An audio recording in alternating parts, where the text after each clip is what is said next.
Hi, John Maxwell here. I'm glad you're with me on Minute with Maxwell. For the last several lessons, we've been talking about problem-solving principles. In fact, I'm going to give you number 7 right now because this one's huge. If you really want to start doing good things with the problems that you and I have, believe there is always an opportunity. That every problem that comes to you has an opportunity. I've talked in the past about believe there's always an answer. I believe there's always a lesson, but this one even goes beyond that. There's a lesson for me. There's a way to find out what the problem really is. This even goes, there's an opportunity here because I have a problem. Now I could, oh my goodness, I wouldn't need a minute with Maxwell. I need a month with Maxwell to talk to you about all the opportunities I've found in problems. Can't give them all to you. Let me just give you one. Several years ago, I was in a racquetball tournament, and I just dove for a ball, and I pulled the lower right side of my back so badly that for 3 days, I literally could not get out of bed. It was a bad, bad pull. The challenge that I had, the problem that I had was that 2 days after that 3-day period of being bedfast, I had to be in Allentown, Pennsylvania to do a leadership conference. And it was not only a leadership conference, but back then I did 2-day leadership conferences and I did them 8 hours a day. That's when I was young, full of energy and foolish. Okay. Now I got a problem. The problem is I know I can't stand that long for those 2 days and lecture. In fact, I was so bad, Margaret had to go with me because I couldn't even dress myself. I mean, that pool was still having a lot of effect on me. And so I let them know that I would be there. I let them know what had happened. And I said, the only way I think I can do this is if you'll have like a bar stool for me to sit on. I need something comfortable. I'm going to have to sit for those 2 days. I'm going to have to teach. I'm going to have to lecture. And so that's exactly what I did. They had the bar stool, had my little table there. And I taught for 2 days, and I'm going back to the airport, and I'm physically feeling quite strong. And I'm very surprised.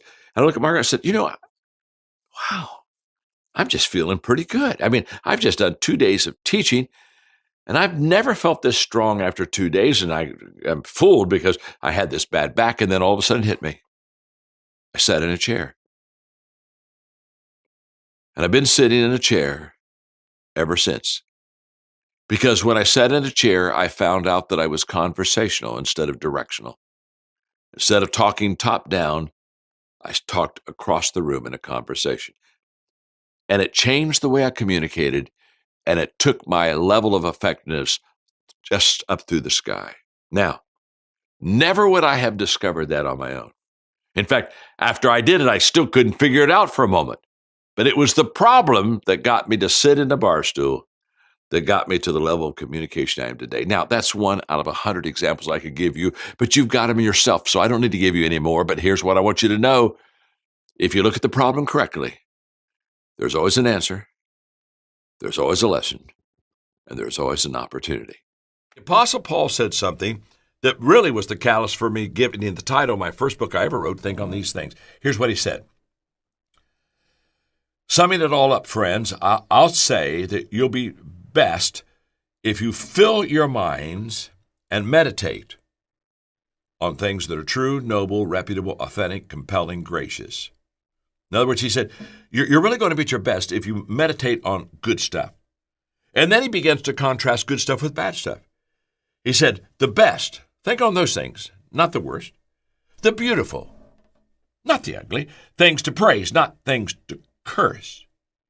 Now, the Apostle Paul says we have a choice. And in a crisis, I could either think about all the things to curse, and there's a whole bunch of cursing going on and a lot of things to curse, or I can look at that and I can say, no, there's some praise in here. There's something I can be thankful for. Now, Paul, why is he asking us to focus on these things? Why is he doing this? Because he knows that a positive perspective in every situation upgrades that situation. Paul is not saying deny reality. In that verse, what did he say? He said there's some wrong things, bad things, things that you could curse. He's not denying that they're there. They're right in front of you. He's not acting as if they're not possible. They are possible. They're reality. But he's saying what we get to choose is what we think on. Wow. I love that. So, I'm going to give you a challenge. In fact, this morning, Remember I said I've been thinking quite a bit from yesterday? This morning I put this in my notes. I'm going to challenge you. This is one of the most important parts of my teaching today. I'm going to challenge you to be one of the few that take a bad experience and turn it into a better experience. Now, how are we going to do that? So write down that challenge. Okay, John challenges me to take a bad experience and turn it into a better experience. Okay, you got that? Now I'm going to get real practical with you here for the next 3 minutes. How do I do that? How do you do that? How do we take something bad and make it better? We have to be intentional. What I'm going to give you can't be accidental. It has to be intentional. I have to be intentional in 6 things right now. I have to be intentional, first of all, in my personal time. I have a more personal time than I've ever had before because I've had a whole bunch of stuff canceled in my life. So what am I going to do in the time that I have? And I hope the answer is not watch TV. I don't mean this unkindly. TV's fine. But I hope we're going to upgrade ourselves just a little bit. For example, for me, on my desk, if you went into my home right now, on my desk on the left side, right here on my desk are 6 books. 6 books that I have purposely, intentionally picked out and said, okay, in this downtime, I'm going to read these books. Now, I haven't been able to get to them until now, but I can, and so I'm going to read those books. I'm also going to make it a time of exercise. I'm going to make it a time of trying to get a little bit better and healthy and eat a little bit better in that whole process. Okay, well, that's personal. But what the question is what are you going to do with your personal time? You've got to be intentional. I challenge you to be intentional in your personal time to do something that'll make you better. Number 2, your family time. What are you going to do in your family time? I mean, you're having more family time than ever before. Margaret and I have kind of developed a list of movies that we kind of want to see at home, perhaps together, and we're going to take more walks than we've taken before. In other words, what are you going to do with your family that's just going to be positive? Maybe with your family you would want to sit down and share what I'm teaching. Wow, wouldn't that be good? Sit and gather them around and say, look, this is how we need to be thinking. Here's how we need to be acting during a crisis time. Okay, how about catch-up time? How about your catch-up time? That's the third area. And I'm not talking about ketchup that you put on with fries. I'm talking about CATH. I can catch up on some things that I would have never gotten to. And things like mundane things like commitment I've made is to clean my closet out. That closet's need to be cleaned out for 3 years. Every time I go into it, it just looks at me and says, "Clean me out, clean me out." And I've ignored it. But I got a little time. I'm going to do that. But I'm going to have some time now to really give to a new book that I'm writing on, that I'm very excited that's going to come out soon. And so now I can really focus on that book. Okay, how about, here's a good one for you. Number 4, be intentional in your adding value time. Okay. In a crisis, people need encouragement and added value more than any other time.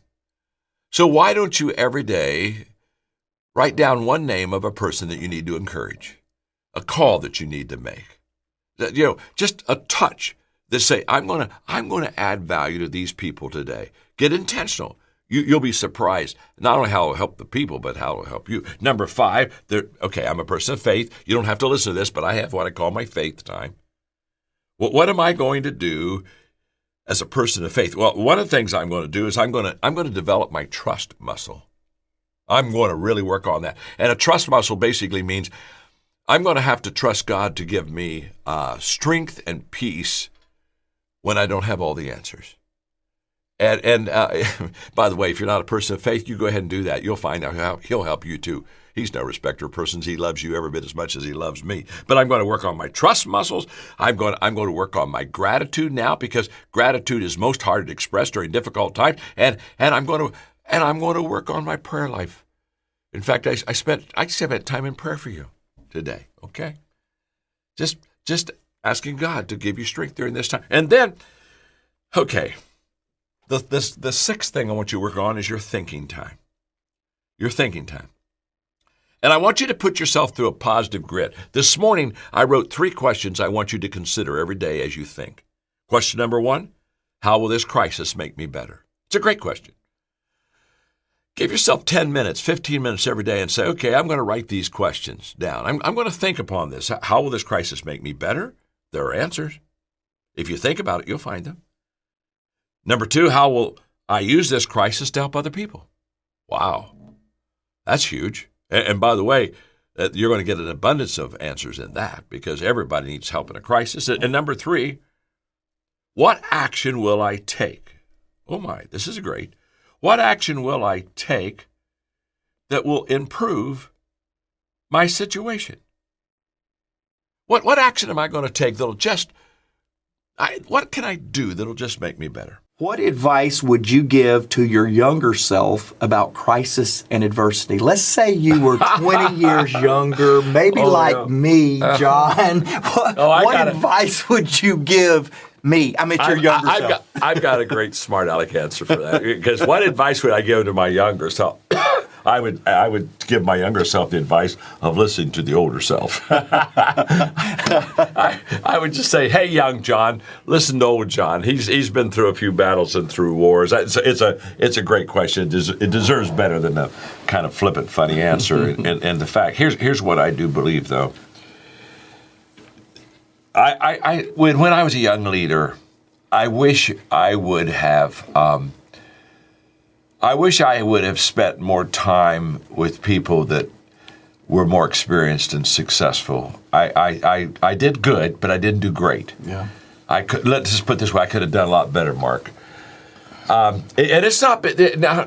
I'm not putting a premium on old age or even experience because there's some fantastic things that youth bring you as far as energy and risk and things. So it's not like experienced people have it over inexperienced people, but they have, for sure, if they're successful. Now, I'm talking about only successful people. I'm not talking about old people. I'm not talking about people who worked all their life. I'm talking about people who've worked all their life and they're successful. Here's what I know. Here's what I know. The questions you have for someone older that's experienced and successful, they've experienced the question you're going to ask. Oh. Now, that's huge. There's one thing for me to know how to answer your question, and there's another thing for me to have experienced your question. Wow. And the difference is, if I've experienced your question, I can give you wisdom, especially if I was teachable and successful. If I answer your question without the experience, I can just give you a good answer. But what you're really needing during a crisis is wisdom, not just a good answer. In fact, I tell young people, you already have a good answer, you just don't have wisdom going with it.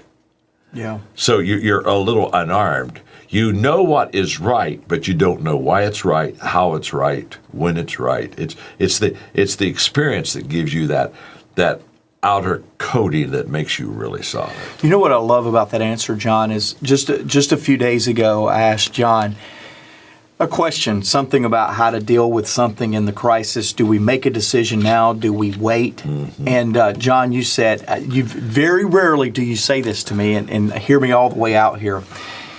You said, man, Mark, I don't know. I've never led in this kind of a time.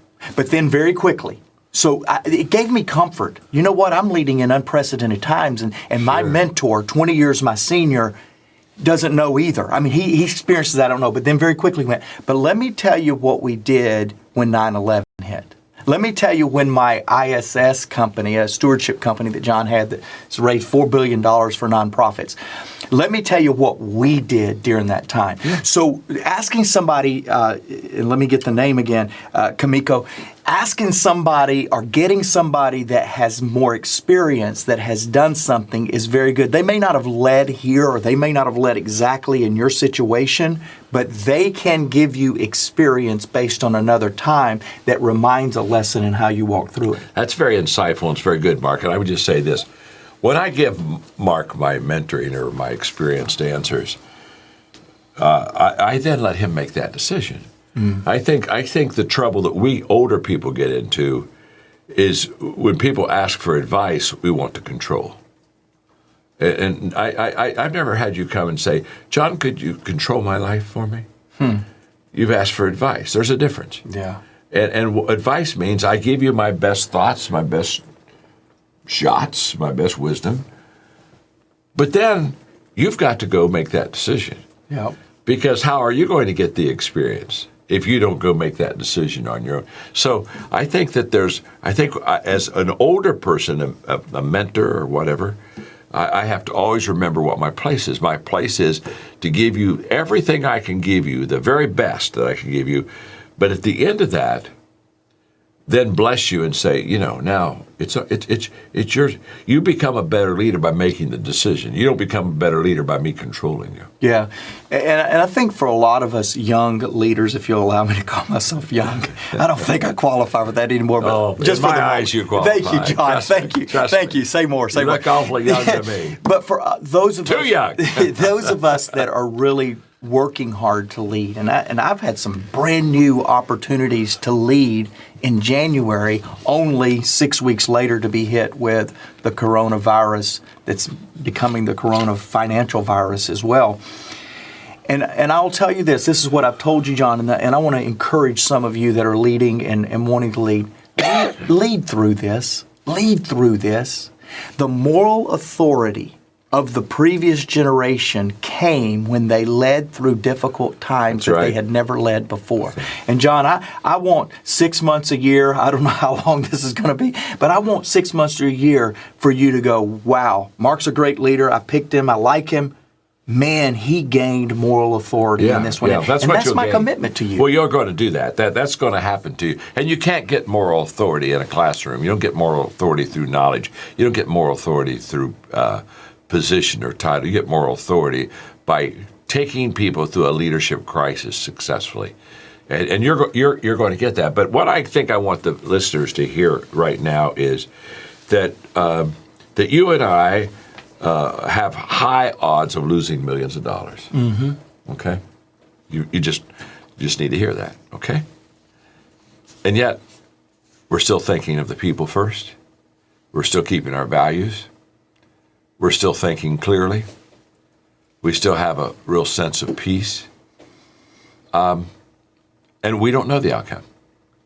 And I think that's powerful. That's where you get moral authority. Yep. On the back end, everybody can brag and lie. But in the middle, there's no bragging and lying here. This thing this thing could put you under. This thing could put me. Who knows where it's all going to go. But can I tell you something? There's an expression that Alan Malawi taught me, who was that great leader at Ford Motor Company when he turned that around, and that when things would go that he didn't always like or just challenges he had to make. I loved his expression when he just always said, "It's okay." Yeah, it's okay. Yep, it's okay. And all he was saying is, "I'll figure it out. There's always an answer. Don't have it now, but it's okay." And what I want you to see about this is that when you have that sense that there is an answer, and you have that sense of confidence within yourself, what that means is it really works in the bad times. See, don't miss this. That's right. Don't miss this. Everybody's secure when everything's going their way and confident when everything. But we're telling you right now, I feel secure. I feel confident. I feel confident. I'm going to lose some money, but I feel confident that there's still an answer, and there's a way. There's a way that we're going to find the answer. It's okay. I would like to talk to you on the wilderness experience, and I would like to use the life of Jesus as our pattern and our model to follow on how do we respond to a very difficult time. In fact, when I think of the wilderness experience, I really think of it as this is the place, the wilderness experience I'm talking about. This is the place that prepares leaders to lead. I think it did Jesus, and if it worked for him, I think it'll work for us. So let me ask a question. Let me give you some answers. What happens to leaders in their wilderness season? What happens to us as leaders during COVID-19, racial tension? I mean, what happens to us? Well, going now into the Word and going into the life of Jesus, there are some answers to that question, and let me give them to you. Number one, wilderness experiences can be times for growth. In Luke chapter 4, verse 1, Jesus, it says, full of the Holy Spirit, left the Jordan and was led by the Spirit into the wilderness. Now, what I want you to do is pick up this phrase that Jesus just left the Jordan, because Jesus just had a spiritual high in his life. He was just baptized, but the baptism itself, the high came from the fact that the Father spoke, not only to Jesus, but the people that witnessed his baptism. And there are only 2 times that the voice of God becomes audible in the life of Jesus for others to hear, and that's at the Mount of Transfiguration, and that's right here at baptism. And Jesus was on a high because he not only heard the voice of his Father, and others did also, but he heard what every child needs to hear from their Father. 3 things. Jesus said, "This is my Son." Jesus also said, "He's chosen and he's marked by my love, and he's the delight of my life." In those words, Jesus heard 3 things. I belong. This is my Son. I am loved, chosen and delighted by my love. And I am special, the delight of my life. Jesus leaves this incredible high and goes to an unbelievable low. He leaves the Jordan and he goes immediately to the wilderness. Now, when we go to the wilderness, when we go through COVID-19, what's amazing about difficult days is that's where we extract our greatest lessons. Let me give you an example. For 40 years, I have had a practice of having every month what I call a learning lunch. A learning lunch is just this simple. I take somebody to lunch that's bigger, better, faster, smarter than me. I don't even eat. I just ask 7 questions. I want to learn from them. And while they eat, they teach me. I ask questions, I take notes, I learn. I've done it for 40 years, life-changing. Still, every month, I have a learning lunch. One of the questions I ask in my learning lunch is for them to share with me the greatest lesson they've ever learned in life. It's always a very insightful time and very helpful to me to hear what their lessons are. And since I've been asking this question for 40 years and literally hundreds of times to hundreds of different individuals, there's only one thing in common about the lessons that they've learned in life that were the most important ones. Only one thing in common, and here it is. When they lean into that table at lunch and say, "John, this is the most important lesson I've learned in my life," I know that they're going to talk about a difficult time in their life. They're going to talk about confusion, anxiety, difficulty, darkness, questions, uncertainty. Every time the greatest lesson comes out of the wilderness experience. I've seen it and heard it hundreds of times. And what I'm sharing with you is that this difficult time that we're all going through has the potential to be the greatest learning, growing experience of our life. In fact, 3 to 4 years from now, it's going to be interesting to ask people, what did you do during COVID-19 and what did you learn from COVID-19? I promise you, if you have the right attitude and spirit, the wilderness experience becomes a learning experience. The second thing I want you to know about Jesus and the wilderness experience is that the wilderness experiences that we have in our life, they'll test your identity and they'll test your values. And note, in Jesus' identity and his values, who you are and what you believe, they were immediately attacked. And when were they immediately attacked? Right after the Jordan, when God himself verbally, audibly identified who Jesus was and how much he was loved. In other words, he came off this, I know who I am, to immediately going into the wilderness and being tested about who he was. For example, Jesus was hungry. So what was he done? Satan tempted him to turn a stone into a loaf of bread. In other words, basically he was being tested on who's going to be your source. Now that you're hungry, are you going to rely on your heavenly Father to be your source? Or, Satan says, here, I can take care of that need right now. Jesus was showing the kingdoms of the earth, and he was encouraged to worship Satan. And he said, hey, you do this, you get them all, you get everything. In other words, he was now being tested on who owns the world, who's in control of this world. Now, this is huge because Jesus, again, his identity, who he was, it was being tested. Here's what I know. During the wilderness experience, our values are tested. Mark Cole, who oversees the John Maxwell enterprise, we have 7 companies. And with COVID-19 coming, we were like other companies, can we make it? And Mark and I had this incredible conversation. He said, John, how do I lead now? I said, well, you lead with the same values today that you led before COVID. Those same values, the values never change. You see, in one of our enterprises, a coaching company, we're the largest coaching company in the world. We have 37,000 coaches in 170 countries. And when we talk about John Maxwell Team DNA, the first statement we teach them is we are people of value who value people and who add value to people. I'm a person of value. I value you, and I add value to you. And I said, Mark, during COVID-19, guess what? We are people of value. We value people, and we add value to them. The values don't change. You see, I'm 73. When I was 23, I had all kind of certainties in my life. You should have seen me at 23. I was awesome. You asked me a question, I had an answer for you. I was so certain. But over those 50 years, I have a lot less certainties at 73 than I had at 23. A lot less. But let me talk to you about the certainties I still have.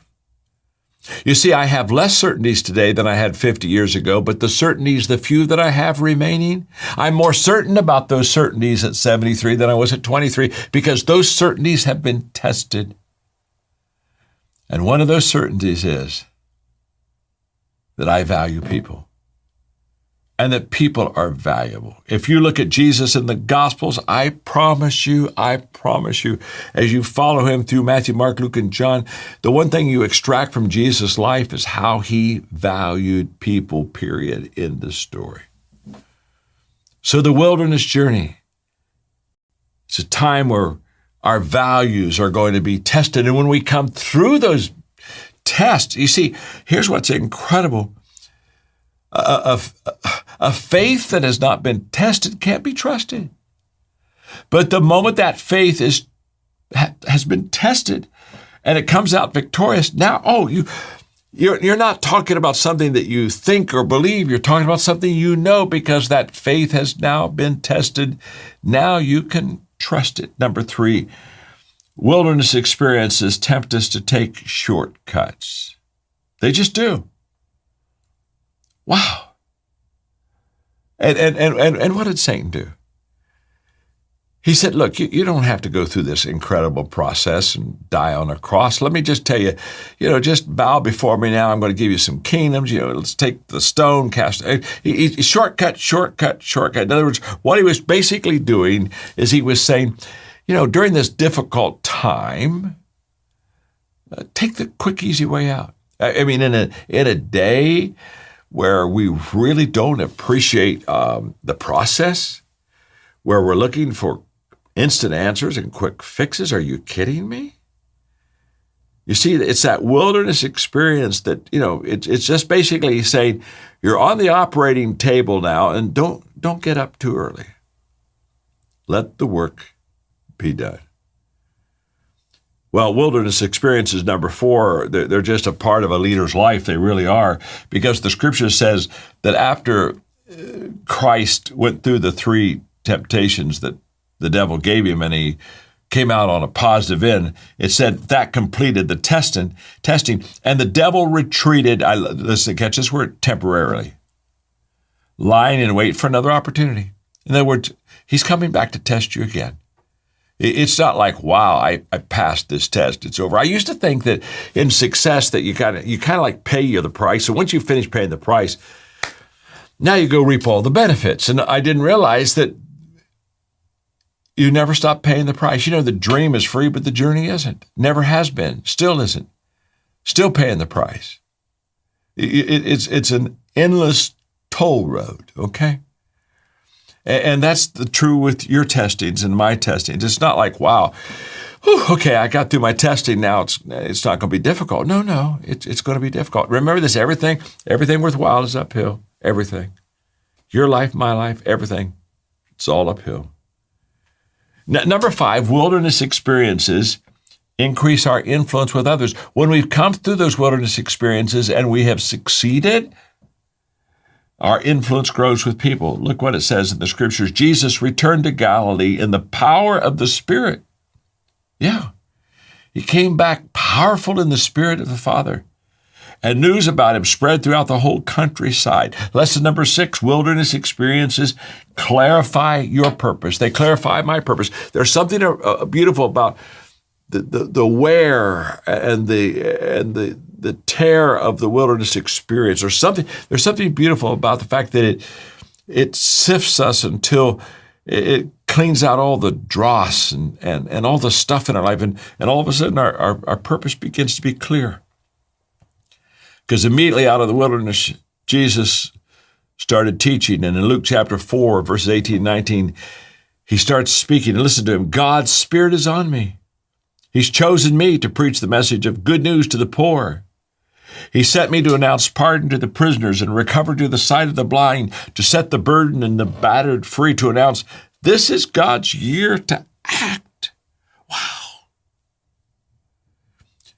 You see, he passed the wilderness experience, and because he did that, he came out really clear about what was his purpose in life. You see, uncertain times with a mission provide clarity.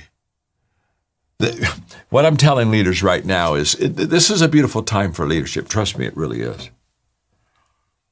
And one of the things tough times, difficult times like COVID-19 does for us is it separates in leadership the players from the pretenders. It just does. It's very easy to talk about what you would do in tough times, but when the tough times come, we're going to find out if your walk matches your talk. And what a lot of leaders are finding is that there are people that they never considered maybe great leadership material, and all of a sudden they're just stepping right up. And they say, wow, there's a player there. Didn't even know I had one. And they're finding others that have leadership positions, and all of a sudden instead of stepping up, they're backing up. So tough times kind of help clarify the purpose and the mission and who the players are from the pretenders. I think the last point that I want to make about wilderness experiences as we're going through this time in our life is that they call us to live a life of significance. You see, one thing that Jesus was very clear when he came out of his wilderness experience was that he was no longer his own. In fact, in his words, he said, this is God's year to act. You see, there's a difference between success and significance. Success is about receiving and significance is about giving. And Jesus realized coming out of baptism and in the wilderness, his high and his low, that he would serve now up to his death and resurrection. He realized that his life would not be his own, it would be lived for others.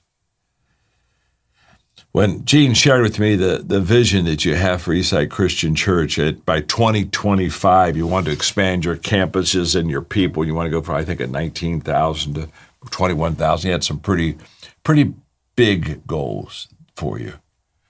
But when he shared that with me, I thought, wow, for that to happen, he needs people just like you to surround him and enter into the arena of action with him with an incredible, generous spirit. You see, a generous spirit is a result of understanding that we are not our own. To whomsoever much is given, much shall be required. God will only give to you what he knows will flow through you. There comes a time in our life when we realize and embrace significance, that we realize that requires a generous spirit.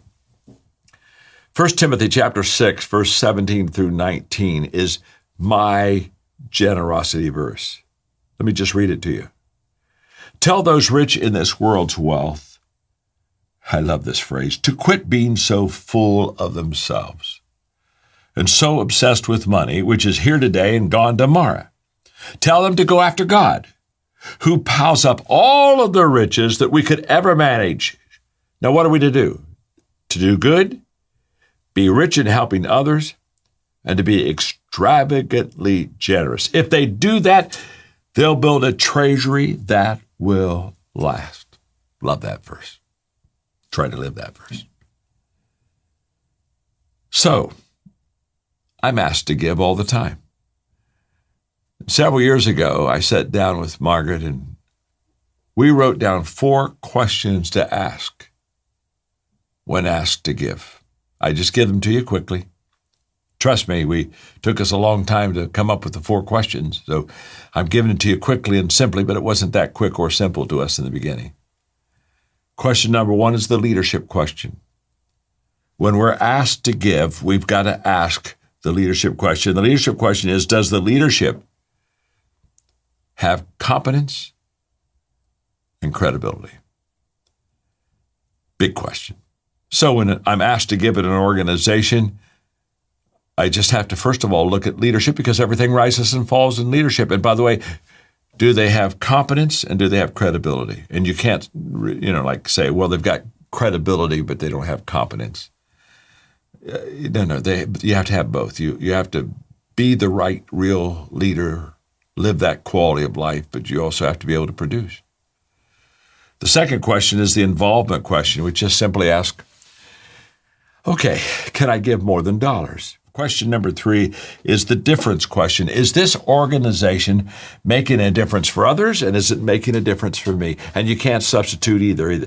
You want it to make a difference for other people, but you also want to be able to look at it and say, you know what? It makes a difference for me too. Here's what I say.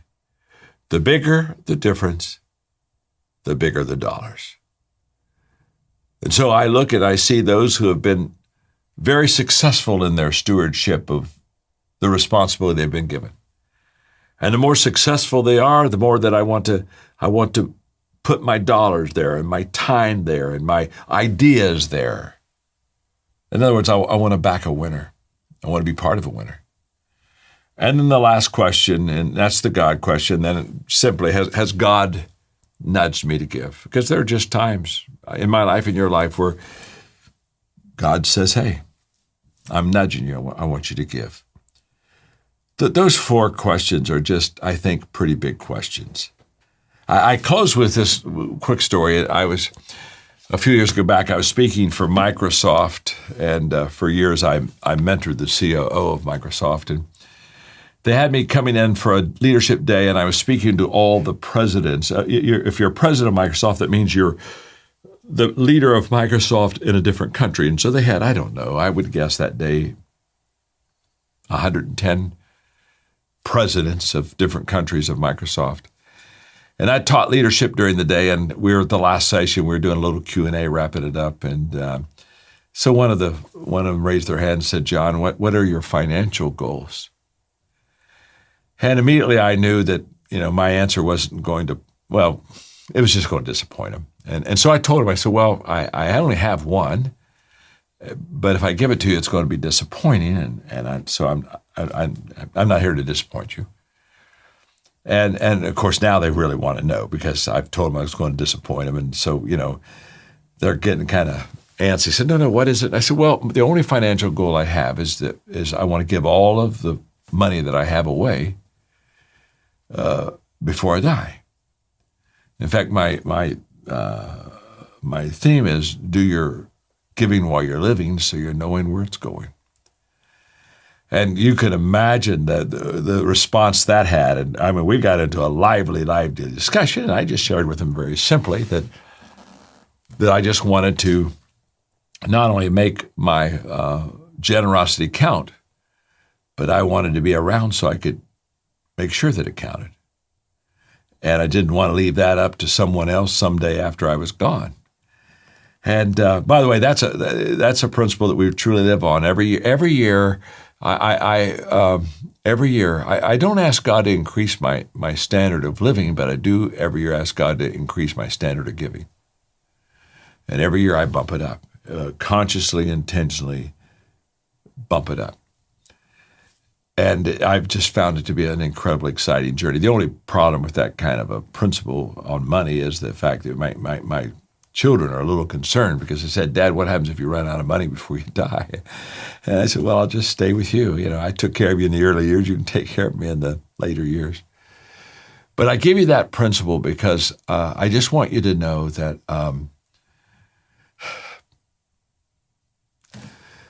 I've met a lot of people that were successful, but they weren't happy. Okay, they had a lot of stuff, but I've never met a person that went into the area of significance. Remember, success is about me, what I have, what I've made, house I live in, my possessions. It's about me.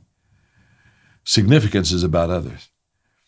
And I've met a lot of unhappy, successful people, but I've never met an unhappy, significant person. Talk a little bit about, from a leader's perspective, the power of preparing to ask questions when the opportunities arise. Well, and Chris, let me say this. You were very kind to me when you said Mark and I have been around John, and so we've learned the value of asking questions. And I think that's true for you, but you included me in that because I gotta be very transparent with our podcast listeners. I still struggle to ask questions because I know the answer. In fact, when John was saying, young leaders don't know how to ask questions because they think they have to have all the answers, I'm going, yes, I'm young. Yes, I'm young. I'm a young leader because I've got to be honest with you. And I think some of it, Chris, it's funny. I think some of it is our nature, our personality. Yes. I have a personality that wants to speak and then think about what I said. You have a personality that wants to think and then speak about what you thought. That's right.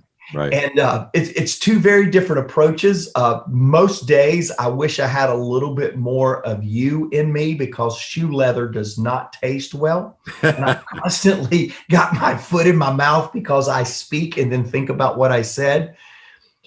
And I think part of my nature causes me to want to have that answer. It does give me great encouragement to see growth, though, back to this question that you asked me of preparation. Chris, every single day walking into every single meeting, especially right now where I'm leading from, I have to remind myself, speak last as a leader and listen first. Speak last, listen first.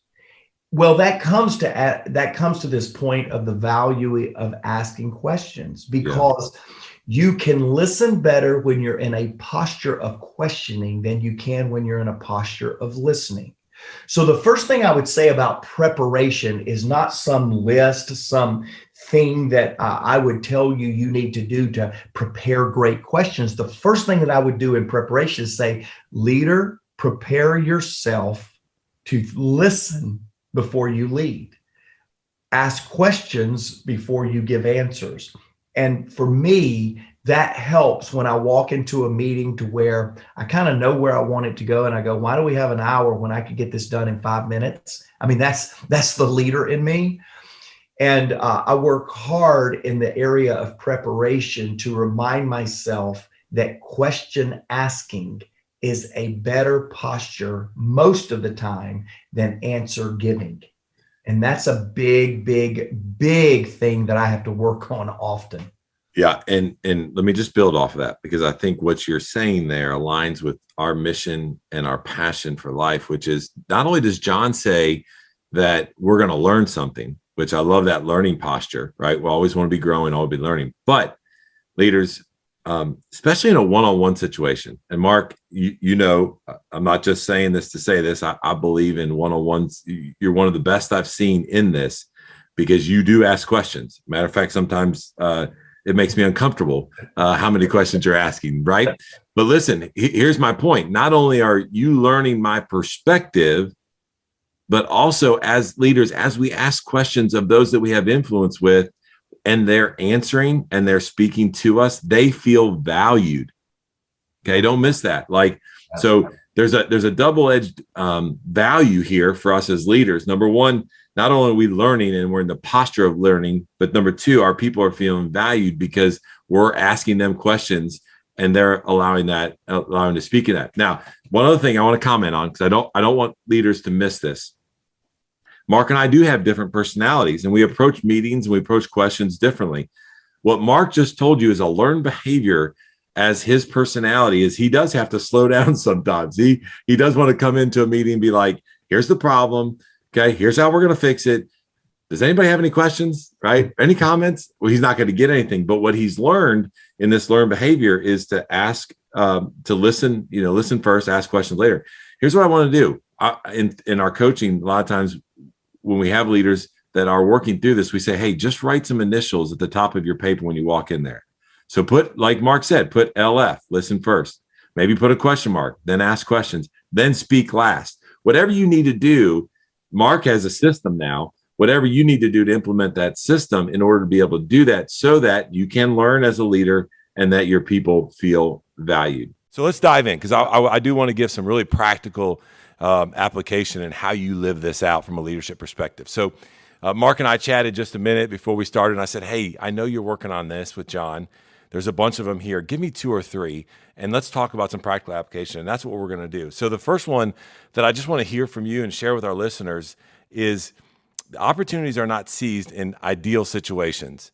And I think some of the greatest opportunities I've seen you and John walk through were definitely not ideal situations.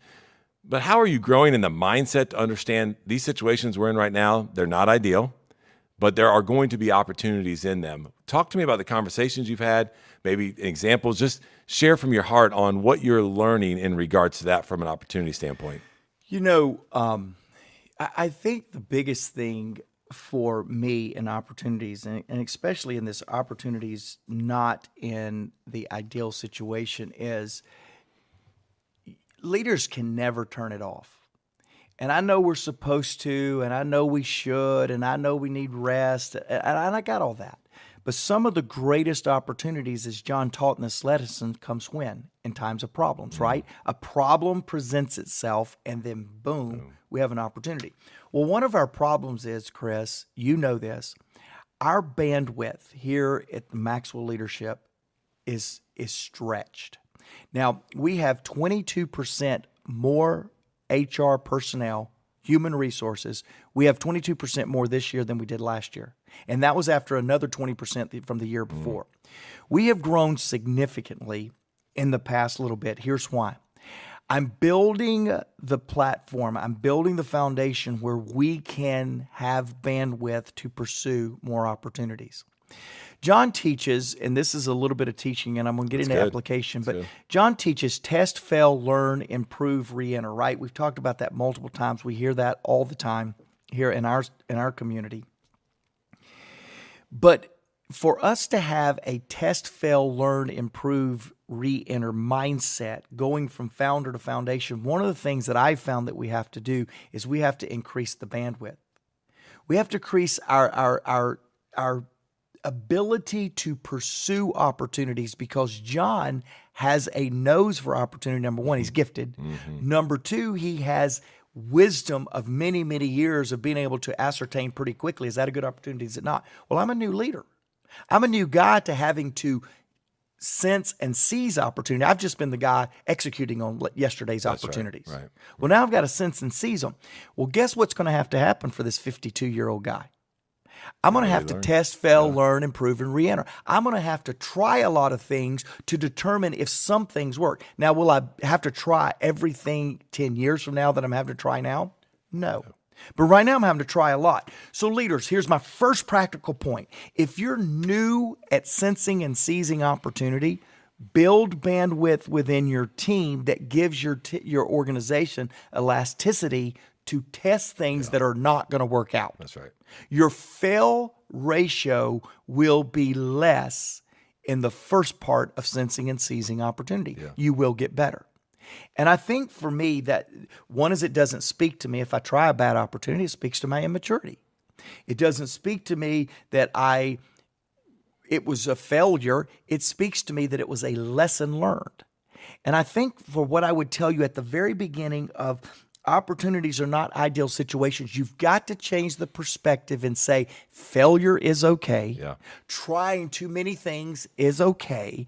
And our ability to learn from them is the desired outcome, not a successful opportunity. Yeah. You know what I want today? I want to know something didn't work as much as I want to know something did work. That's right. That mindset is absolutely imperative if you're going to learn how to sense and seize opportunity. And what underlines all of what you just talked about is one of our values, and John's so passionate about, which is growth, right? Like, I mean, that is a personal growth journey. That's one of many that you're on. But as leaders, as we go through those opportunities, if we're okay and we're open to that and testing and failing, we're going to be learning. And every day we should be learning, just like we're sensing for new opportunities. Now, one of the things I want to transition you in, because this is something we've struggled with when it comes to focus on certain opportunities. There is a time, and I know both you and I have sought counsel and wisdom from John's brother Larry, and he says one of the things leaders don't do is get out fast enough, right? And so there are going to be opportunities that we have the privilege of walking down the road that will multiply our business, our top line revenue, our reach, whatever your KPIs are. There are opportunities that are going to multiply that for you. But then there are opportunities that are just going to disappear.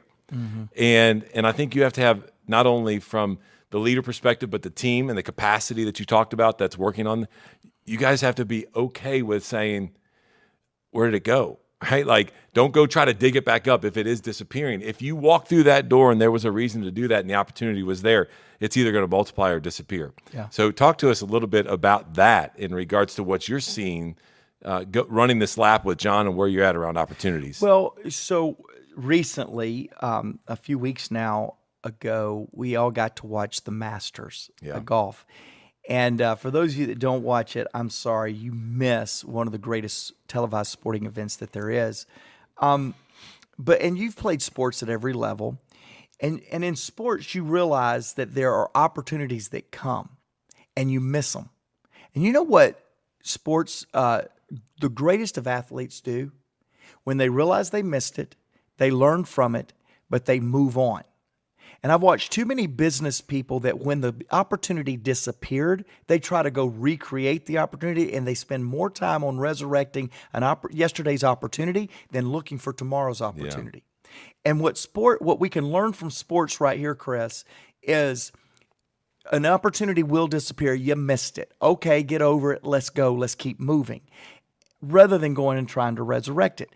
I've also seen, to the point of your question here, to where you sense an opportunity and it begins to multiply and begins to produce greater results than you can even handle.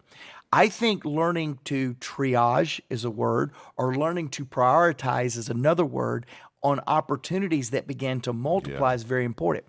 Let me explain. Several years ago, we were launching a new initiative for one of our nonprofit.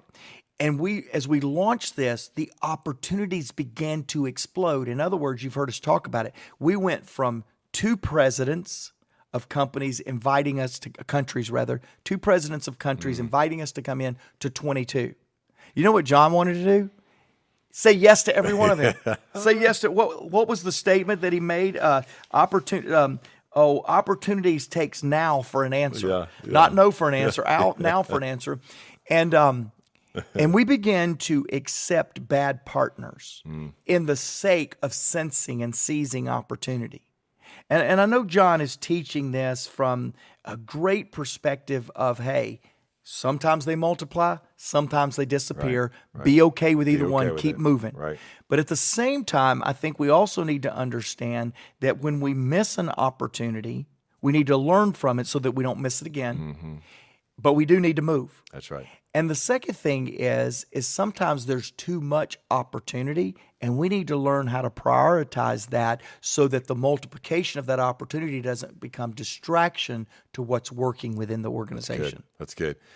Listeners and viewers, I hope you caught that right there, because we can sit here at this podcast, and as we're sharing and on video and you're listening to audio, we've been distracted before. We have. we've made some mistakes where we've lacked focus. Matter of fact, you've taken us through some exercises where we went back over a 5 or a 7, 10-year period, and we said, where was the greatest impact and influence that we've had? And we looked, and it was where we were keeping focus on certain things. And so don't miss that point as we talk about opportunities. Well, as we wrap up, there's one other one as we talked about in this season of growth that you're in from a leadership with John. And this is the nourishing the opportunities. They're going to be there. They're going to multiply. They're going to grow.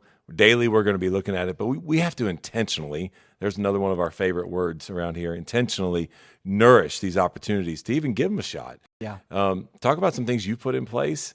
And I'm sitting here smiling while I tell you that, because even you working with me and giving me some additional responsibility outside of my day job, which we all have day jobs around here, and then we have the job, right? The other jobs that we have around here.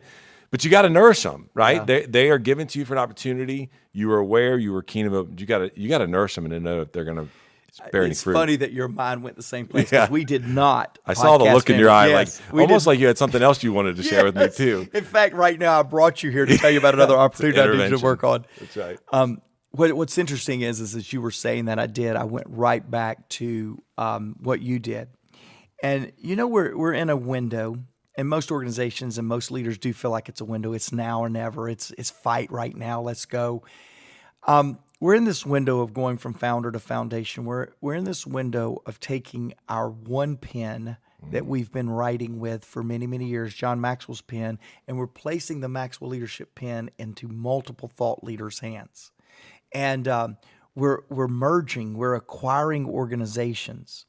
And I believe that in merging and acquiring organizations and sensing the opportunity like we're talking about and seizing the opportunity, there are some non-negotiables. Yeah.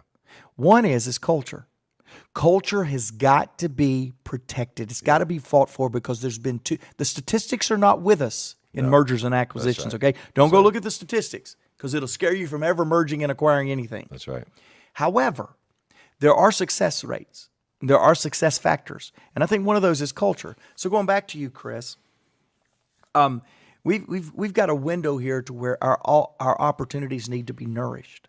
So what are we feeding our opportunities? We're feeding them culture. We're feeding them foundational principles. You've been in John's World. You took a sabbatical. We all laughed about that, but you started John's World before I did. You get this in a way that very few people do.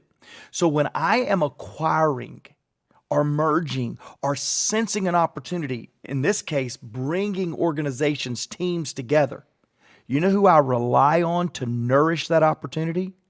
The people that know what the opportunity should look like when it is culminated into our organization. It's Goody. The other day, we had a leadership meeting, and I was talking about the worst case scenarios with a particular opportunity that we're going. And I say, I'm prepared for the worst case opportunity. Because if the worst case scenario happened, you know what I'd do? Chris Godey would change his office. He's going to start coming in another part of town because I got to have him there. And you kind of laugh because we've said we're willing to do whatever. Yeah. And maybe that was the first time you heard it positioned like that.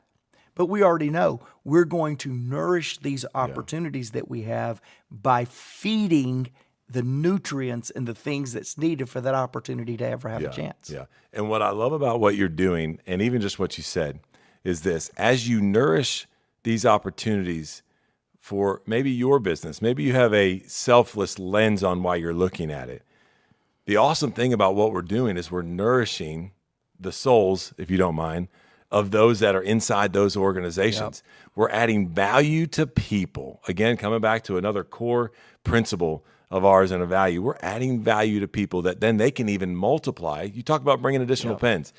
I was on a call this morning, Chad Johnson and I, with one of our thought leaders, and we were like, hey, what else can we help you with? What can we take off your plate? How can we get you to the point to where, and having those conversations nourishes not only a bigger opportunity for our enterprise to be able to get a message out there to people that we have a passion about, but also it nourishes those individuals and adds value to those people. So those were just three that we wanted to kind of share and pull out. Again, there is nobody better and nobody better than John that sees his opportunities and works them and has taught you to be able to do that. We wanted to give you some application to be able to do that.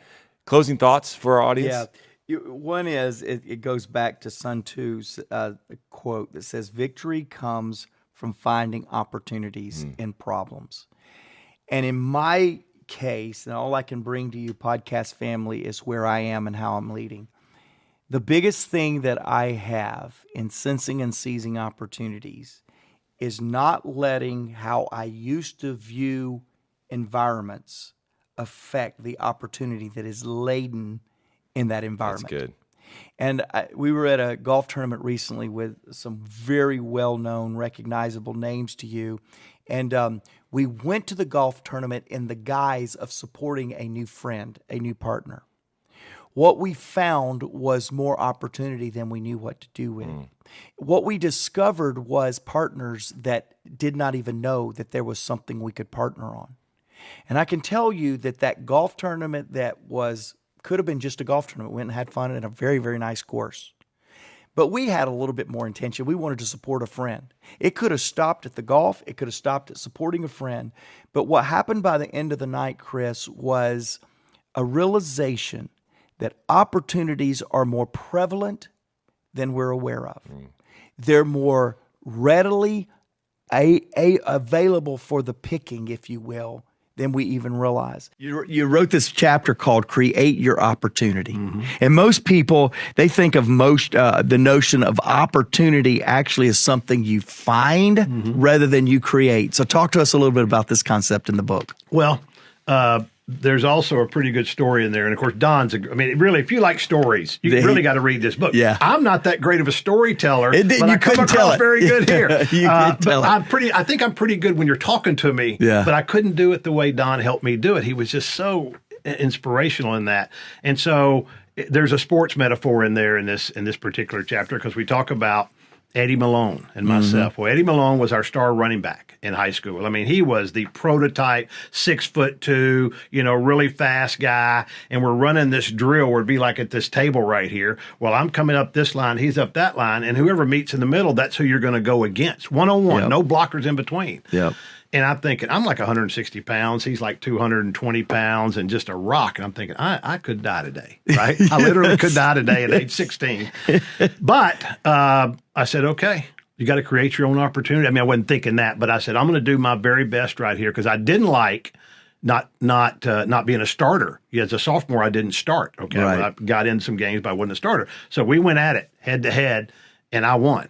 Now, he may not have been going full speed thinking I'm going to run over him. He's not going to be that big. But I will tell you what happened then is the coach picked me up by the back of my jersey, which they used to be able to do. You probably can't do that these days.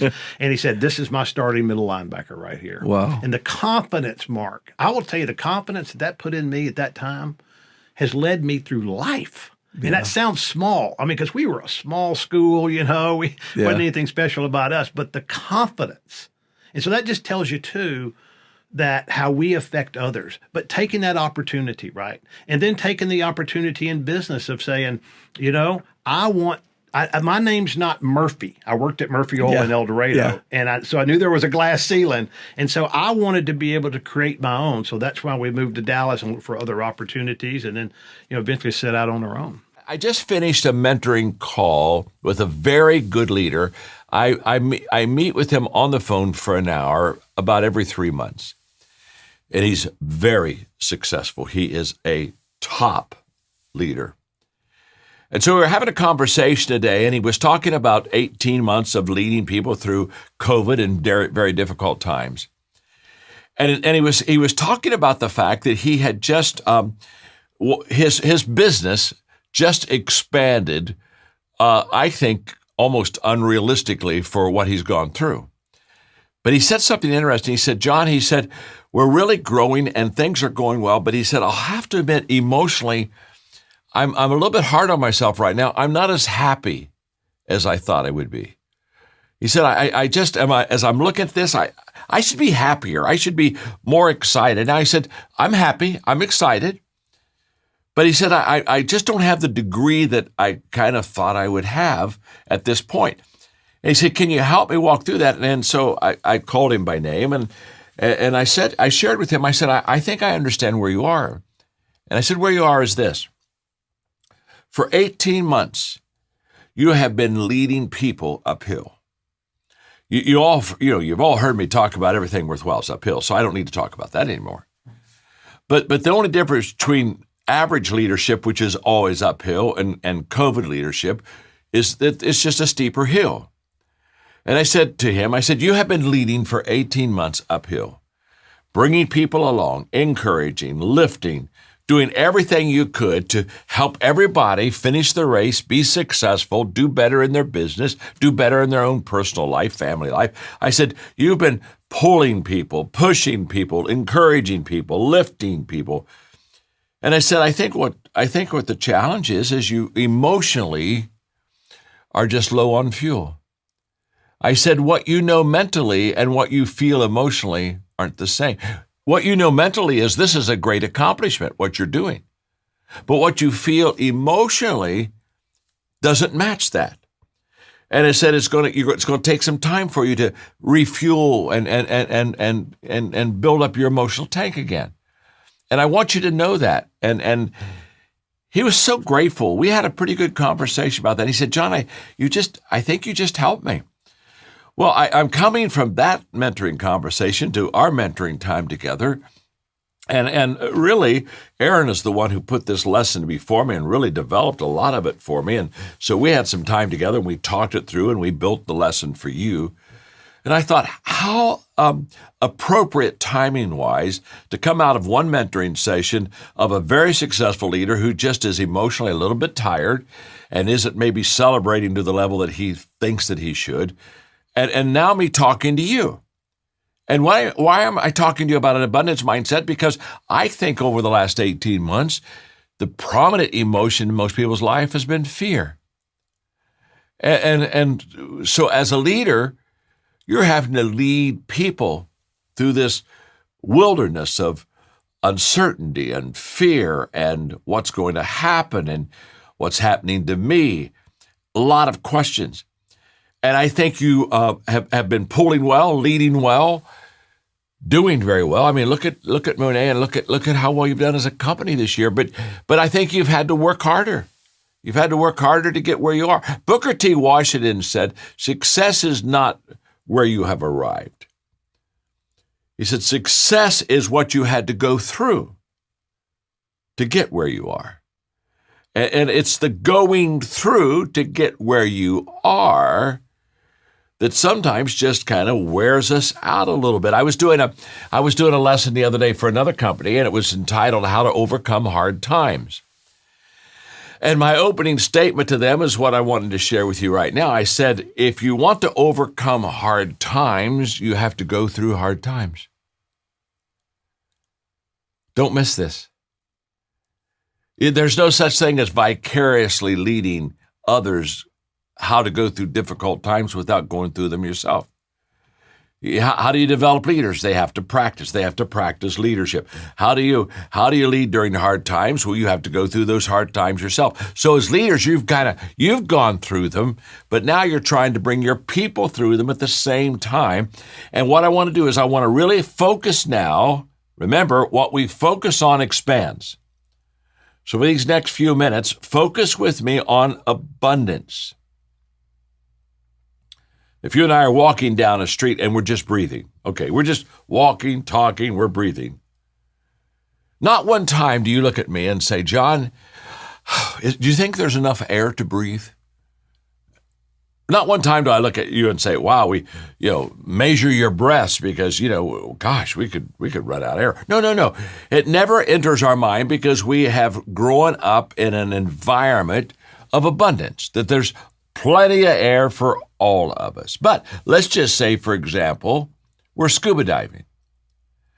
And in the scuba diving, all of a sudden, maybe one of the tanks malfunctions.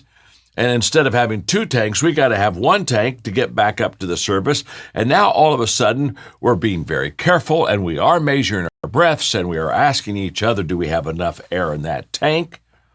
Now, what I've just described is a scarcity mindset. And let me just say this. During adversity, it's okay for a brief time to go into scarcity. And the reason it's okay is because just as the scuba diving illustration is, we understand we got a problem. We only have one tank of air. We've got to get back to the surface. So now we have to measure our breaths. Now we are asking the question, is there enough air? And what I want you to know is during difficulties, during surprises, there's a tendency for us all to say, oh, what do I have? How much do I have? Again, the best way I can illustrate that is that, when COVID hit, probably the first 2 months, Mark and I continually discussed the issue of how do we make payroll and how do we keep people on board and how what adjustments do we have to make? And Mark, as a good leader, began cutting and pulling back. We did that so we could take care of our people because our people were first. But I mean, he had to make all kind of adjustments and he literally operated with there may not be enough money to go around. There may be issues we don't know about. And he took a scarcity mindset. Now, here's what I want you to catch. It's okay to have a scarcity mindset in an emergency. It's not okay when the emergency is over to stay in that type of thinking. That's what I don't want you to miss. And so many times, I think, we allow what happened behind us or the experiences that we've had to begin to cause us to lead differently instead of leading abundantly. Again, we go back to the illustration I've given you before. Am I a river or am I a reservoir? A reservoir has a scarcity mindset. Hold the water. You may need it for not a rainy day.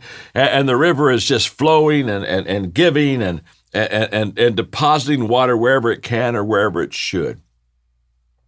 So we want to focus in this lesson purely on abundance. Now, Stephen Covey is the person who really, I think, gave us the breakthrough on abundance in his 7 Habits of Effective People. And if you'll let me, I'm going to read just a couple paragraphs in the book because I don't know if you've read it. By the way, if you haven't read the 7 Habits, I want to say that is a book you ought to read without any question. That is a classic book on leadership and even more, a classic book on success in life. And Stephen Covey was a terrific friend of mine and a terrific leader, and he tragically died a few years ago. But in fact, he wrote the foreword on my book, The 21 Irrefutable Laws of Leadership. So the 7 Habits of Highly Effective People, if you don't have the book, you need to get the book. I'm going to read a paragraph. In fact, when I read this couple paragraphs, you'll say, oh, I need to go get this book. Here's what Stephen said. Most people are deeply scripted in what I call a scarcity mentality. They see life as having only so much, as though there were only one pie out there. And if somebody were to get a piece of that pie, it would mean less for somebody else. The scarcity mentality is a zero-sum paradigm of life. People with scarcity mentality have a very difficult time sharing recognition and credit, power, or profit, even with those who help in the production. They also have a hard time being genuinely happy for the success of other people. Then Stephen Covey says, now let me contrast that to the abundance mentality. The abundance mentality flows out of a deep inner sense of personal worth and security. It is the paradigm that there is plenty out there and enough to spare for everybody.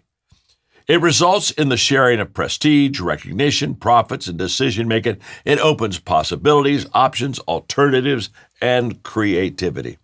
Now, Stephen did a great job just giving us the scarcity mindset and the abundance mindset. I think probably you already had that, but I wanted to read from that classic book and again encourage you, if you don't have it, to purchase it. So let me now break it down for you. There are 3 very simple statements. They all kind of just go together. Just let me give them to you. Then we're going to build off of them. We're going to do some teaching. The first statement is that I see what I'm prepared to see. I don't see everything, and you don't see everything either. We don't see what is. We see what we're prepared to see. That's why 2 people can be in the same meeting and see 2 totally different things. That's why a person can even go into a room and see, My gosh, I remember one time Margaret was at a conference with me, and so we were having lunch after the morning session, and she said, John, when the guy came up to you with the blue coat, well, you were in a conversation with him for a while. What did he ask? And I said, Margaret, I don't remember somebody talking to me in a blue coat. Oh, no. I mean, he was with you. You probably were there together for 4 or 5 minutes. He had a blue coat on, and he was like a foot away from you. I mean, you're talking. The guy in the blue coat, I'm just curious, what was the conversation about? Well, Margaret, I don't remember seeing a guy in a blue coat. Now, was a guy in a blue coat in front of me? Of course. He's 3 feet away from me. Did I see the blue coat? No. Why? Margaret is into colors and decoration. She's an artist. She can tell you what everybody is wearing and what colors they all have. I can tell you none of that. I don't. That isn't even where I am. I'm watching facial expressions, and I'm watching the lean in. I'm watching posture and everything. So now here's what I want you to understand is that this is huge. I see what I'm prepared to see. Now, this is important because if I'm prepared to see scarcity, I will constantly see that there's not enough. If I'm prepared to see abundance, I will constantly see that there's more enough. Now, let me give you the second statement.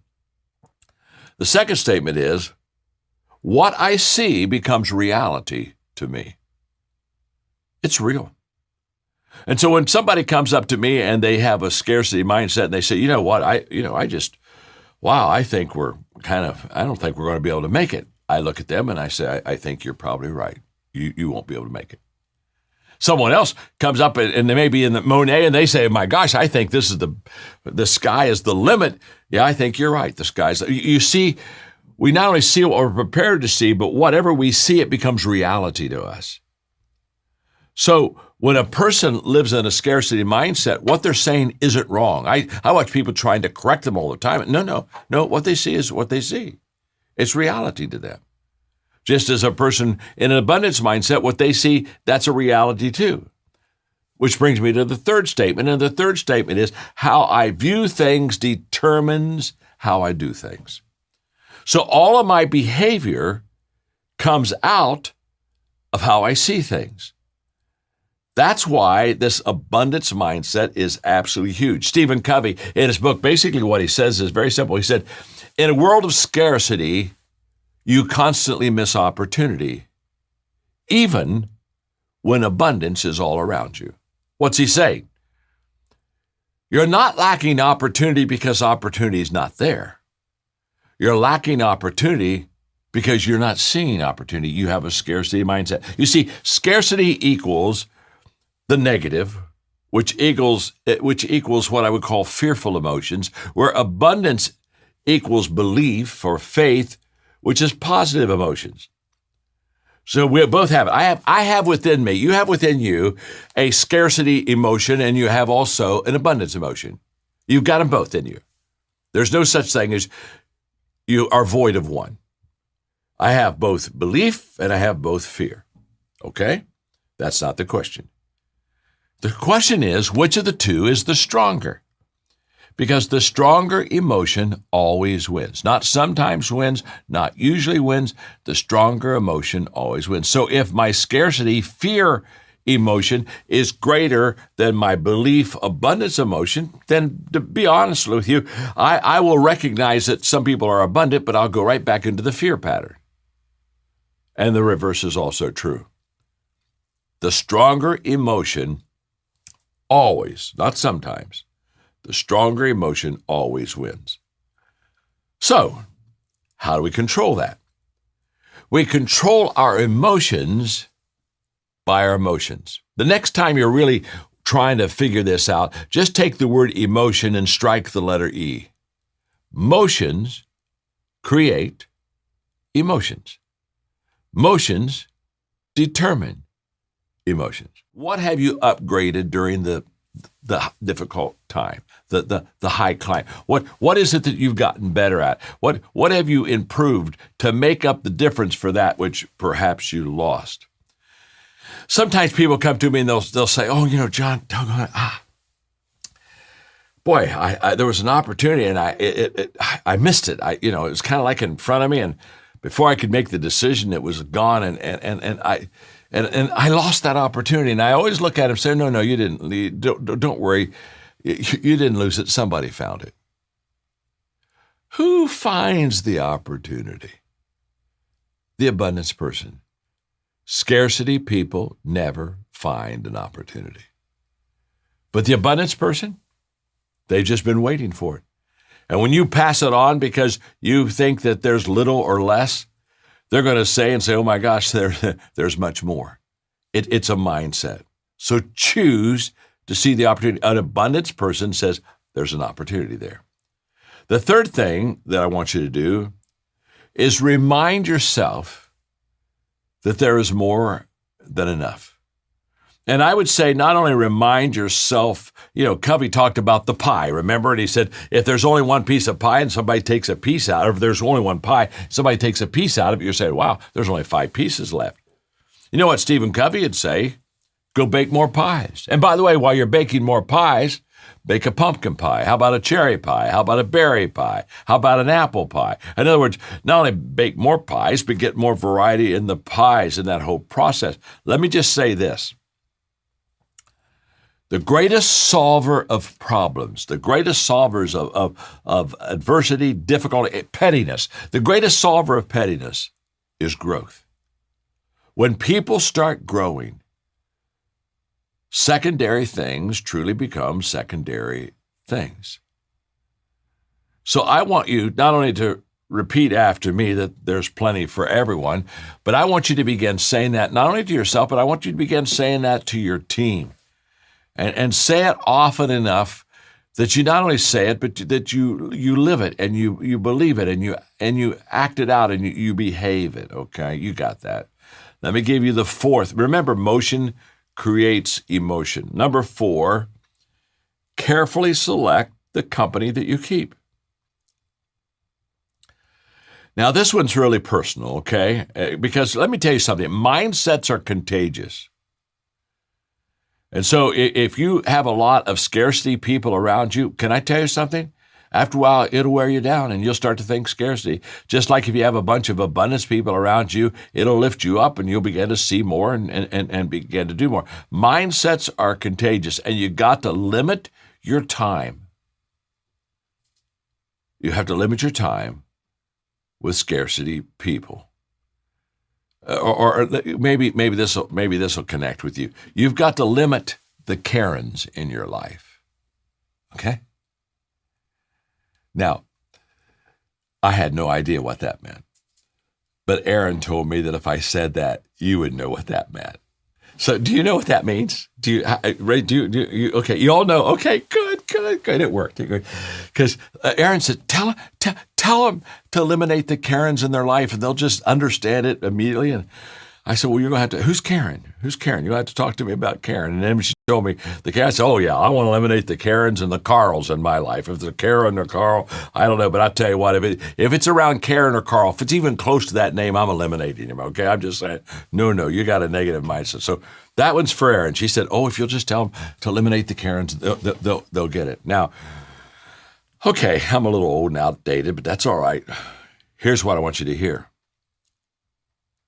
I know this journey. I've lived this journey. And I've had a lot of success in my life, and I'm going to tell you one of the reasons. I began to eliminate very early in my life the Karens and the Carls. I understood very quickly that there were people I could not afford to spend time with, that they were going to pull me down, they were going to drag me, they were going to limit me. And I would say probably the biggest decision I made as a young leader was to pick my friends very carefully and pick my team. Now, as a leader, let me just say this. As a leader, you got Karens in your group, okay? We all have Karens in our group. We have Carls in our group. And you love them unconditionally. And the verse for them, when they come around you too much, is this too shall pass. Okay, this too shall pass. But listen to me very carefully with the Karens and the Carls. As a leader, you have them in your group, but you have to be very careful not to spend an inordinate amount of time with them. because they'll want it. We used to call them, when I was a pastor, EGRs, extra grace required, because it took extra grace. You just, oh my gosh, here they come again. And what I'm saying to you is, you have to understand very quickly that you need to spend the time again with those people that are going to be able to give you that return. And I began to drop very quickly hundreds, yeah, you heard that right, hundreds of scarcity people in my life. I could not afford to let them have influence into my life. I had to make a hard decision. Number 5, to have an abundance mentality and mindset, spend time in reflection. And let me just pull out reflection for a moment. I think I should have said, spend time in grateful reflection. As Oprah Winfrey said, you need to have a gratitude journal. And you need to continually be writing down the things that you are grateful for. Now, because you know them, because they're on my inner circle team, both Mark and Aaron, one of the things that just stands out with both of them, major stands out with both of them, is how grateful they are. There is never a time that I'm with them, never a time, that sometime in our time, they express gratitude to me. I mean, in fact, embarrassing. Sometimes I just, okay, I got it. You're grateful. You're thankful. Now can we get back to work? But it comes right from their heart. And let me just say this. This is absolutely huge in having an abundance mindset. I have never met a person with great gratitude that had a scarcity mindset. Gratitude is synonymous to abundance. Don't miss this. Grateful people are abundant people. Just as entitlement is a scarcity mindset.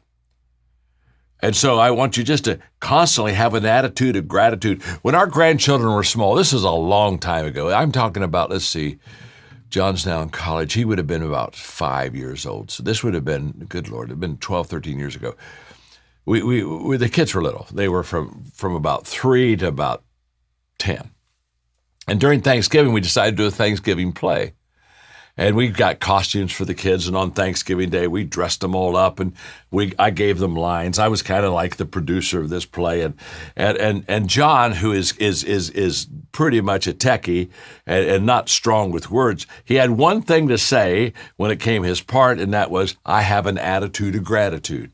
And I'll never forget, if I went over that one line with him once, I went over that line with him 100 times, and he'd try it, and finally looked at me and said, Papa, he said, it's just hard to have an attitude of gratitude. And I said, you know what, you're really right. And he was saying, it's hard to say it, but it was wearing him down. I'm just going to tell you right now that when you reflect with a thankful spirit, it will always keep you on the abundant side. In his book, Steve Marabelli wrote a book called Life, the Truth, and Being Free. He's a coach and he's a speaker.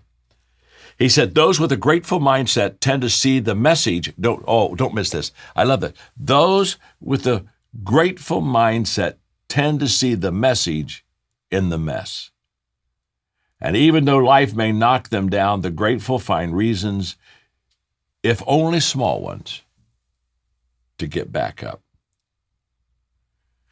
The last thing I'm going to say to you, because, oh my gosh, time's running away from me. We're going to do some Q&A here in a moment. But the number 6, let me give you the last motion to do, and that is give more of what you want. Now, this sounds very counterintuitive when I say this, but one of the greatest ways to increase your abundance is to be generous. And you know, it was, again, Zig Ziglar that helped me as a young leader. He said, if you'll help other people get what they want, they'll help you get what you want. That's what he was talking about right there. And by the way, you know I'm a person of faith. What did Jesus say? I'm going to read one verse of what he said. Give and you will receive. Your gift will return to you in full, pressed down, shaken together, to make room for more, running over and poured into your lap. The amount you give will determine the amount that you get back. In other words, be a river, not a reservoir. Have an abundance mindset. And the more that you share, give generously, open up to others. Margaret and I bought a house a few months ago, and so we're down in Florida because they put the shelves in my office, and so I came back down to put my books and get my office in order. And my office is looking great. In fact, Mark, I'll have to take a picture and send it to you. I mean, it's really looking good. Okay, I mean, it's really looking good. And so, but there's, we're trying to put things into the office that were in the previous office, and some things fit, some things don't fit. That's just the way it works. But I had some of these great John Wesley Staffordshire antiques. One of them today, it was made in 1810. So it's 221 years old. And I don't have a place for all of them in this new office. The configuration's different. And so I've got me a shelf up at the top, and I told Mark that I called it my generosity shelf. And I put a whole bunch of things that probably don't fit in my office that I just love, really love, and they're just very important to me. I put that up there. And I said, I'm just going to keep them there, and when somebody comes to see me that's important to me or they mean a lot to me, I'm just going to reach up there and pull something down and give it to them. Now, I want you to know that mindset that I have is going to cause me problems. Because as I share and am generous and give it away, I'm going to get more in return. And then I'm going to have a real problem. I'm going to have a storage problem before it's all over. I close with this quote, then we'll do Q&A. William James said, "The greatest discovery of my generation is that human beings can alter their life by altering the attitudes of their mind." He's right. And you and I can change our mindset the moment we want to.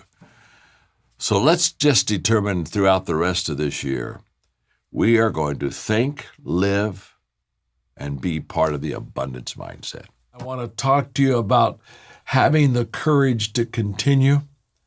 Again, these monthly mentoring sessions that we do together are just to help you every month, every 30 days to learn something new and then apply it to your life and apply it to your team for the next 30 days until I come and be with you again. Often I'm asked the question, especially during difficult times like we are in today with a lot of adversity, how do I continue?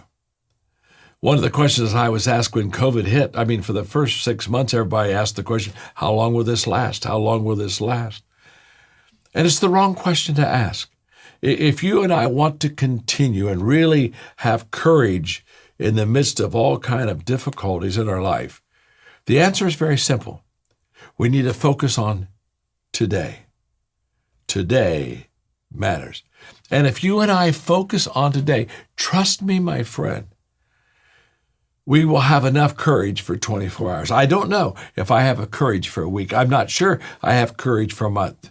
Wow, maybe I don't have courage for the next year. But I'm not asking for that. I'm saying that if you want to continue in your life to be successful, you have to have a focus on today. Courage, I describe it in a picture like courage is like a door, okay? And what's interesting about this door is the handle is on the inside. It's not on the outside. And the only way that door is going to be opened is for you to walk over and for you to turn that handle. There's nobody on the outside that can open the door of courage for you. There's nobody on the outside that can do something for you that'll make you courageous. It's a personal act that you just basically say, I'm going to go over to that door. I'm the only one that can turn that handle. I'm the only one that can open up the door of courage, and I'm going to do it. It's a choice. It's a commitment. So let's talk about that commitment for a moment. I want you to know, first of all, courage is not an absence of fear or failure. So when we think of courage, don't think of a person that just has no fear. Oh my gosh, they just have no fear. Look what they do. Or failure doesn't seem to bother them at all. They seem to be able to overcome their failures. I just want you to know that courageous people experience failure in their life. Courageous people have fears in their life. But the difference is, remember the door's on the handle's on the inside. And they understand something about their fear, and they understand something about their failures. They understand something about their faith and their belief. And what they understand is that they have to build up the stronger emotion by focusing on it, because what you focus on expands. And so what they do is they focus on courage instead of focusing on fear. If I focus on courage every day, and if I live every day to be courageous just for that day, one day at a time, guess what happens? Every day I increase my courage. Just like if I, instead of focusing and going to that handle of that door that has courage, what happens if I go over and turn on that handle that has fear in my life? If every day I get more fearful, all I do is I increase by focusing on a negative emotion until it expands in my life, until the fear dominates the failure.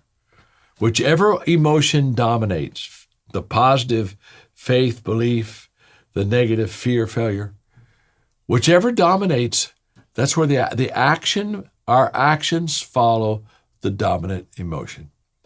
And what's powerful about this is it doesn't have to be 90% belief and 10% fear. It could maybe be 60-40. You could have quite a bit of fear in your life and still be very courageous because you got 60% belief that allows you to go ahead and try it even though you're not sure. So you want to always build up the stronger positive emotion. Another thought on courage is the fact that courage requires action. You have never become courageous by thinking about it. You and I never become courageous by hoping for it or dreaming about it. We only become courageous when we take action. There is no success without action. I'm always amazed at the people who try to think their way into success. They try to kind of maybe wait on success. You have to take action. When I was a young leader, I had a mentor that just gave me an exercise that was life-changing to me because he said, John, you don't take enough action. And so he said, I want you to, for 30 days, when you wake up in the morning before you get out of your bed, say out loud to yourself 50 times, do it now, do it now, do it now, do it now, do it now, do it now. He said 50 times. Say it out loud every morning, then get out of bed. He said every night before you lay your head on that pillow 50 times. Again, say out loud, do it now, do it now, do it now, do it now. He said, I want you to do that for a month, 50 times every day, every morning, 50 times every evening. And I did. I mean, I just went home and every morning, do it now, every night, do it now. 2 days, 3 days, 1 week, 2 weeks, 3 weeks. And what I want you to know is by the time I got into the 30 days, every morning when I'd wake up, my first thought was action. Act on it. Do it now. Do it now. And I want to encourage you. I began to start saying things. I mean, right now I'm talking to you. I promise you, there are things that you have procrastinated that you're hoping will go away and you'll never have to deal with, and you're just fooling yourself. They're not going to go away. And the only way that you're ever going to knock that giant out of your life is by taking action. And the last thought I want to give you about courage is that life expands with your courage. Just like, let me just say this, it shrinks with your lack of courage. Your life can get bigger and better, or your life can get smaller and it can get worse. Let me illustrate it by saying there's a difference between a puzzle and life. If you've ever put together like 1,000-piece puzzle, you know what you do. You put the pieces on a table like this, but you got a box, don't you? And on that box is a picture. Every puzzle has a picture. The picture is the vision of what that puzzle will look like when you complete it. So here's what's interesting about the difference between a puzzle and life. With a puzzle, you get to see the clear picture before you begin. In fact, you watch that picture and you find the pieces and you put the puzzle together. But you see the picture before you begin. In life, it's exactly opposite. You have to begin before you can see the clear picture. And most people lack the courage because they don't understand it's the action that will provide the picture for them. That the moment that they move out, that the moment that the closer you move to what you see, the clearer you see what you're moving toward. So don't miss it. Don't wait for the action to become clear. Don't say, well, the moment that I really figure it out, I'm going to get started. Or the moment I get my answers, boy, I'm going to begin. You know, you get the answers as you begin. You figure it out as you go. It's the action that brings clarity to the picture. So courage is basically going to that door and turning that knob. No one's going to turn it for you. And say, I'm going to take action. I'm going to walk out this door today. And as I start walking, I don't have all the answers, but I'll find them. As I start walking, I don't see the whole picture, but I'll see it more clearly. Trust me. That's how you get the courage to continue.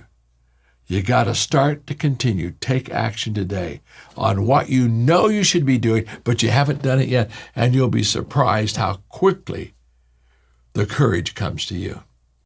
Unstoppable leadership. How to lead yourself, how to lead your business during any difficult, tumultuous time. That's the question.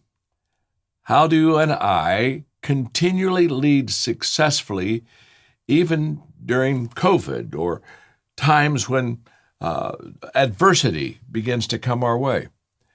I've given a lot of thought and a lot of consulting with companies and teams about how to continually succeed during these difficult times, how to be unstoppable. And what I'm going to talk to you today about, I promise you, is going to help you no matter what adverse situation you face in your business. I want to talk to you on the subject, how to receive a return on your failure. Now, wow, we hear an awful lot about having a return on our investment, an ROI, or maybe a return on our time. I mean, I gave it this much time. I'd like to have some kind of a return out of it. But I've discovered that people don't look for a return on their failure. In fact, they don't want to fail. They don't want to sometimes admit failure. They want to remove themselves from any kind of failure. And that's why, as I talk to you about this today, I promise you that I'm going to deliver some material to you that's going to be your best friend when difficulties and setbacks come your way. Because you see, let's start off with the fact that everybody fails. I fail. You fail. In fact, failure to me is quite common. It's not something that happens once a year or every 6 months. I pretty much fail on a continual daily basis. I have misses. I have losses. And I bet you do too. Now, something that happens so often in our life, we need to learn how to handle it correctly. It's not something that we have to handle every 6 months or year. Pretty much, I have to be able to understand failure, handle it correctly, and get a return on it on a daily basis. Everyone fails. No one likes it. And I will promise you that nobody loves failure. I've never had a person walk into my life and said, probably the biggest motivation in my life has been my failures. That doesn't happen. We're not motivated by our failures. Sometimes we're discouraged by our failures. And so what I'm going to talk to you about today, I promise you, is going to give you an amazing return on your misses and on your losses that you have as a leader. Now, as a young leader, I had a real fear of failure.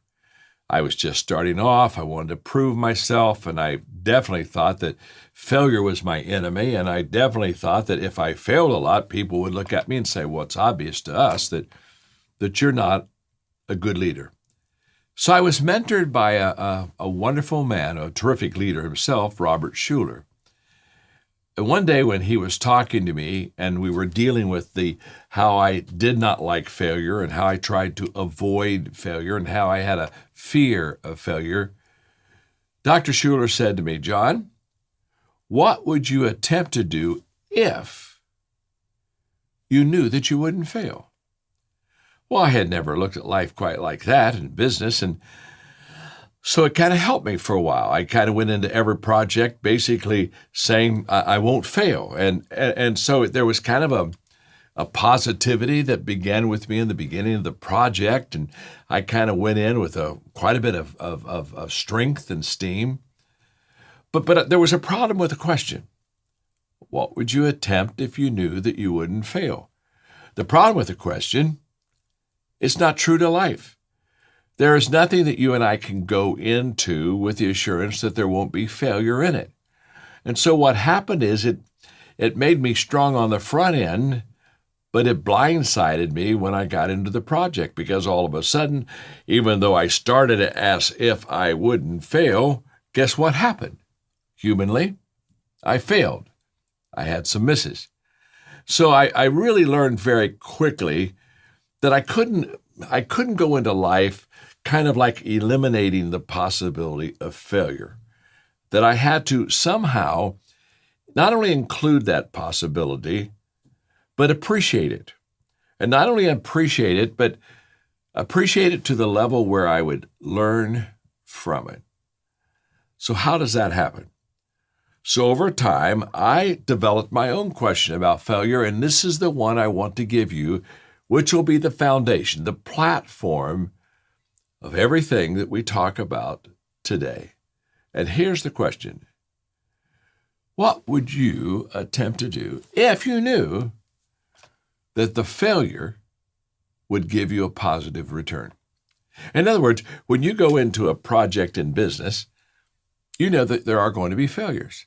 But what would you do if you knew that when you had a failure, instead of it being a setback, a minus, a hurt, a negative, what would you attempt to do if you knew that failure, when it was looked at correctly from the right perspective and respond to it correctly, what would you do if you realized that the failures that you have in your project today, in your business, can give you a positive return? Now, what happens is the moment you and I have this mindset, and by the way, this is realistic. What I'm about to teach you will give you a positive return in your failure. So this is not some pie in the sky. It's not Disneyland. This will work for you. The failures you have in your project, once you understand the benefits of failure and once you begin to respond correctly to it, there are so many positives to it that I will promise you, instead of becoming embarrassed by your failure, after a while, you'll begin to embrace it. And that will make you unstoppable. You see, what stops people in their business and progress is failures, setbacks, disappointments, expectations that weren't met. Those are the things that make what we're attempting to do frail, feeble, until we stop.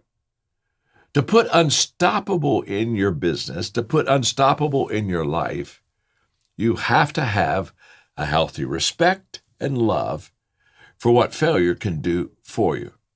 Now, when we anticipate a return on failure, in other words, I say, I'm in the project and I think there'll be some misses here, there'll be some losses, there'll be some failures. When that happens,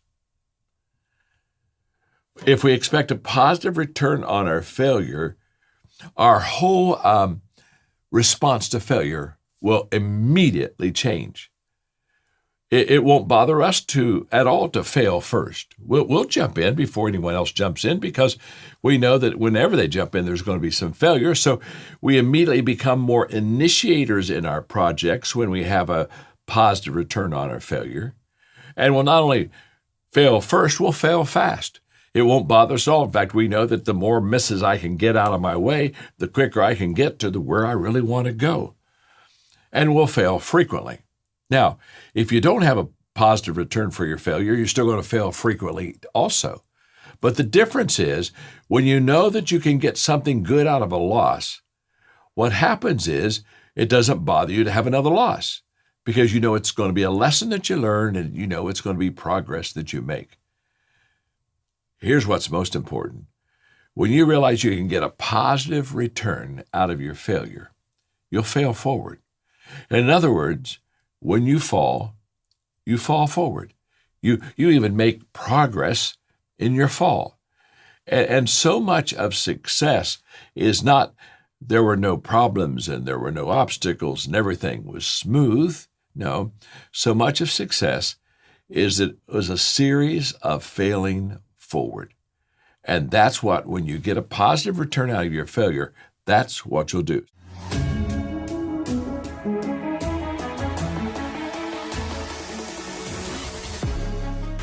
Welcome to the Maxwell Leadership Executive Podcast, where our goal is to help you increase your reputation as a leader, increase your ability to influence others, and increase your ability to fully engage your team to deliver remarkable results.